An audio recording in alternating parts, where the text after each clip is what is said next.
What if the person who overlooked you for a promotion ended up completely at your mercy? Not in a boardroom but on a deserted island in the middle of nowhere. That's the delicious setup of Send Help, the 2026 survival thriller that's part dark comedy, part psychological slow burn, and part corporate revenge fantasy you didn't know you needed. And honestly, it delivers.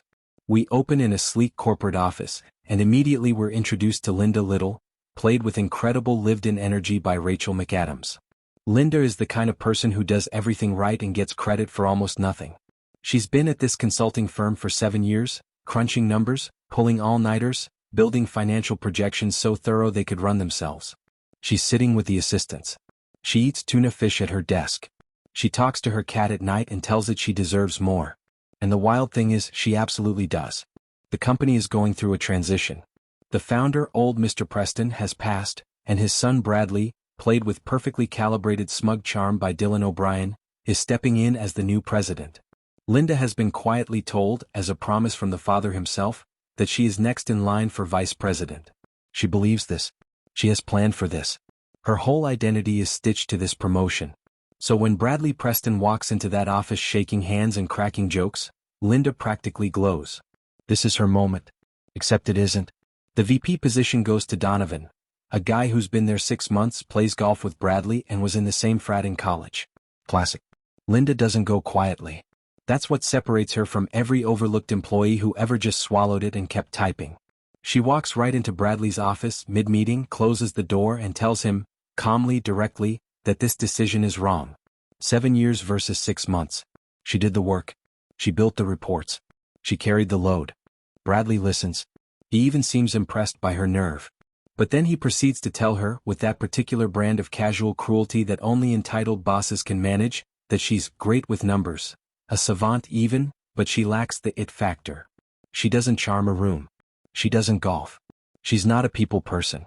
And then he offers her a consolation prize. There's a big international merger coming up, centered around Bangkok. He's sending a team to finalize it. She can come along, crack the outstanding Appendix D problem, and prove she belongs in the executive conversation. Linda agrees. Of course she does.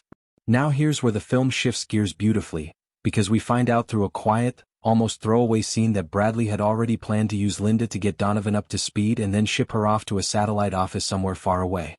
He never had any intention of giving her a real shot. This man was using her, plain and simple. On the corporate jet to Bangkok, the vibe is exactly what you'd expect. Bradley and his boys, loud, brash, already talking about the golf course. Linda is the only woman in the room and the only one actually thinking about the deal. She tries to get Bradley's ear about Appendix D. He waves her off. Then the plane goes down. And I mean really goes down. There's a crash. There's chaos. And when the dust settles, or rather when the waves do, it's just Linda and Bradley washed up on a remote island somewhere in Southeast Asia with no phone, no rescue in sight, and a power dynamic that has been completely, gloriously flipped. Bradley Preston, CEO of a next-gen 500 company, a man who has never had to fight for anything in his life, is absolutely useless in the wild. He doesn't know how to make fire. He panics at the sight of a boar. He can't even get up off the ground without hurting his ankle. His hands, as Linda pointedly observes, are fresh out of the factory. Linda, on the other hand? She took the Survivor application seriously. She knows 3 ways to make fire. She knows bushcraft. She builds a shelter, finds a clean water source, forages for food, and tracks a wild boar through the jungle, which she hunts and brings back to camp. She makes a little backpack out of leaves. She's not just surviving. She's thriving. There's a scene where they're both eating fresh-cooked boar over an open fire, and Linda looks at Bradley with this quiet, satisfied smile and says, "While you were sitting here like a bump on a log, little old me was bringing home the bacon." And she literally snorts laughing at her own joke. It's one of the best moments in the film, funny, warm, but also laced with something sharp underneath. Because here's where the movie starts to peel back its layers. Linda and Bradley begin to actually talk. Really talk. Away from the hierarchy, away from the org chart and the golf games and the LinkedIn connections, Bradley slowly starts to become a person. A more vulnerable, less impressive person, but a person. He admits he didn't really review her work before passing her over. He knew the promotion was wrong. And watching Linda run circles around him in the place that's supposed to be his natural terrain, the great outdoors, leadership, decisive action, something genuinely shifts in him. And something shifts in Linda too. But not in the warm and fuzzy direction the film seems to be hinting at. Because Linda has been a lot quieter than she looks. When a chance at rescue appears, a vessel spotted on the horizon, Linda hesitates. When Bradley wants to build a raft and go find the shipping lanes, Linda pumps the brakes. She keeps saying they should stay the course. Stay positive. Things are fine. She's building a home here almost literally. She's decorated the camp. She found a luxury villa nearby and broke in. She has a stockpile of food. She's named Bradley her sweetie. The film starts dropping hints, quietly then not so quietly, that Linda didn't just adapt to the island. She chose it. She needed more time. She had a blue-ringed octopus tucked away for an emergency, and one night, when Bradley tries to leave on a raft he built in secret, she uses its neurotoxins to paralyze him.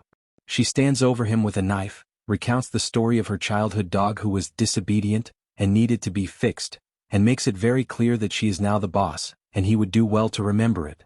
It's one of the most chilling scenes in the film, not because it's violent, but because Rachel McAdams plays it with this eerie cheerfulness. Linda isn't raging. She's calm. She's almost maternal. She's been waiting a long time to be in charge of something, and on this island she finally is. When Bradley's fiancée Zuri eventually finds them, hiring her own boat after the official search was called off, never giving up on him, Linda lures her to the island and then, in a sequence that is genuinely harrowing, things go further off the rails than anyone expected.